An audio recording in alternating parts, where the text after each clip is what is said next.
क्या आप केंद्रीय सरकार के कर्मचारी हैं? क्या आप रिटायरमेंट के बाद अपनी पेंशन को लेकर चिंतित हैं? क्या आप एनपीएस और यूनिफाइड पेंशन स्कीम के बीच उलझे हुए हैं? इस वीडियो में हम दोनों स्कीम के बारे में बात करेंगे और आसानी से समझाने का प्रयास करेंगे ताकि आप भविष्य का सही चुनाव कर सकें। नमस्कार, मैं मुकेश कुमार जैन। इस वीडियो में हम बात करेंगे पुरानी एनपीएस स्कीम और नई यूनिफाइड पेंशन स्कीम के बारे में। वीडियो के अंत तक आपको समझ में आ जाएगा दोनों स्कीम में क्या अंतर है, आपको किसे चुनना चाहिए और जरूरी डेडलाइन कौन सी है। पेंशन का महत्व। सरकारी नौकरी का सबसे बड़ा लाभ होता है गारंटीड पेंशन, लेकिन 2004 में सरकार ने इसे बदलकर नेशनल पेंशन सिस्टम लागू किया, जिसमें रिटायरमेंट के बाद मिलने वाली राशि पूरी तरह बाजार के प्रदर्शन पर निर्भर होती है। बहुत से कर्मचारियों को इसमें अनिश्चितता लगी और इसी वजह से सरकार ने अब यूपीएस स्कीम लॉन्च की है। नेशनल पेंशन सिस्टम क्या है, एनपीएस क्या है, अब हम इसके बारे में बात करेंगे। एनपीएस एक डिफाइंड कंट्रीब्यूशन स्कीम है, मतलब कर्मचारी बेसिक पे प्लस डीए का 10% और सरकार बेसिक प्लस डीए का 14% योगदान करती है। पैसा शेयर मार्केट और अन्य फंड्स में निवेश होता है। रिटायरमेंट पर आप 60% पैसा निकाल सकते हैं जो कि टैक्स फ्री होता है। बाकी 40% से आपको मासिक पेंशन खरीदनी होती है। इसके फायदे: ज्यादा रिटर्न मिलने की संभावना, नुकसान गारंटी नहीं, बाजार के उतार चढ़ाव पर निर्भर। एनपीएस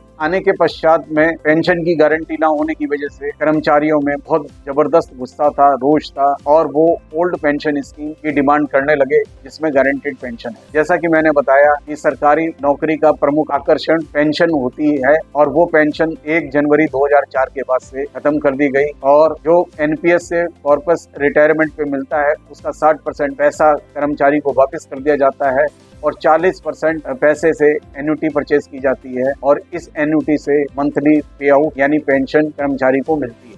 इसका सरकारी कर्मचारी बहुत विरोध करने लगे तो सरकार ने काफी सोच समझ के एक नया यूनिफाइड पेंशन स्कीम लेकर आए जो कि हाइब्रिड स्कीम है, ओल्ड पेंशन स्कीम और एनपीएस का। इसमें ओल्ड पेंशन स्कीम की गारंटीड पेंशन है और एनपीएस का कंट्रीब्यूटरी योगदान कर्मचारी और सरकार का है। तो अब हम यूनिफाइड पेंशन स्कीम के बारे में बात करते हैं। तो यूनिफाइड पेंशन स्कीम 1 अप्रैल 2025 से सरकार ने लागू की ताकि सुनिश्चित और महंगाई संवेदनशील पेंशन दी जा सके। यूपीएस में कर्मचारी का योगदान बेसिक पे प्लस डीए का 10% है और सरकार का बेसिक पे प्लस डीए का 18.5% योगदान है। इसमें न्यूनतम पेंशन 10,000 रुपए गारंटेड की गई है। अब हम इसमें बात करते हैं यूनिफाइड पेंशन स्कीम की मुख्य जो इसके फीचर्स है उसके बारे में। सबसे पहला फीचर ये है कि इसमें यूपीएस में मिनिमम पेंशन गारंटेड की गई है, जो कि जो कर्मचारी 10 साल की सेवा कंप्लीट कर चुके हैं उनको मिनिमम 10,000 रुपए पेंशन दी जाएगी। और फुल पेंशन, यूपीएस में फुल पेंशन देने का प्रावधान है। वो कर्मचारी जिन्होंने 25 साल और 25 साल से ज्यादा की सर्विस पूरी की है उनको फुल पेंशन मिलेगी, जो कि 50% of average of 12 months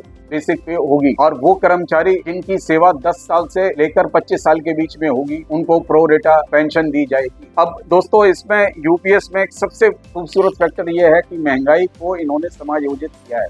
pension के साथ में आपको डियरनेस रिलीफ भी दिया जाएगा, जो कि हर साल में 2 बार दिया जाता है, 1 जनवरी में और दूसरा जुलाई। जैसे जैसे महंगाई बढ़ेगी तो आपकी पेंशन भी बढ़ती जाएगी।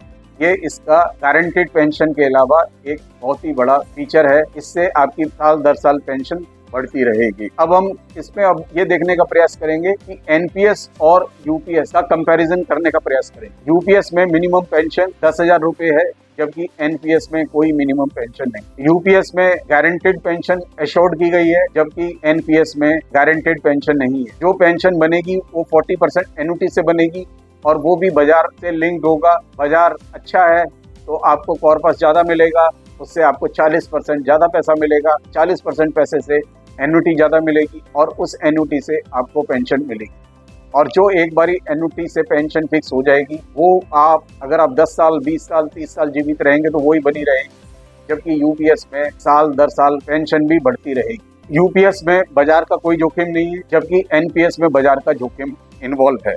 यूपीएस में फैमिली पेंशन, जो कि पेंशन का 60% है, वो भी एश्योर्ड की गई है, जबकि एनपीएस में कोई फैमिली पेंशन का प्रोविजन नहीं है। अब आप इसको यूपीएस को अप्लाई कैसे करेंगे इसके बारे में हम बात करेंगे। यदि आप अप्रैल 1, 2025 से पहले नौकरी में हैं तो आप यूपीएस चुन सकते हैं। इसके लिए फॉर्म 2 भरना होगा। नए ज्वाइन करने वाले के लिए फॉर्म A1 है। फॉर्म अपने आप एडमिन या एस्टेब्लिशमेंट जो भी आपके डिपार्टमेंट में कहा जाता है वहां पर आपको सबमिट करना पड़ेगा। निर्णय कैसे लें? अब सवाल आता है कि यूपीएस चुने या एनपीएस चुने। तो यदि आप यंग हैं और आप जोखिम लेना चाहते हैं तो आप एनपीएस का चुनाव कर सकते हैं। यदि आप गारंटेड पेंशन चाहते हैं, आप कोई जोखिम नहीं चाहते, बाजार का जोखिम नहीं चाहते, तो आप यूपीएस का चुनाव कर सकते हैं। यूपीएस में मिनिमम पेंशन है, गारंटेड पेंशन है, फैमिली पेंशन है, ये सब गारंटेड है। यूपीएस में स्विच करने की अंतिम तारीख 30 सितंबर 2025 है। तो साथियों, आपने देखा एनपीएस और यूपीएस दोनों की अपनी विशेषताएं हैं, अपनी अपनी खूबियां हैं। अब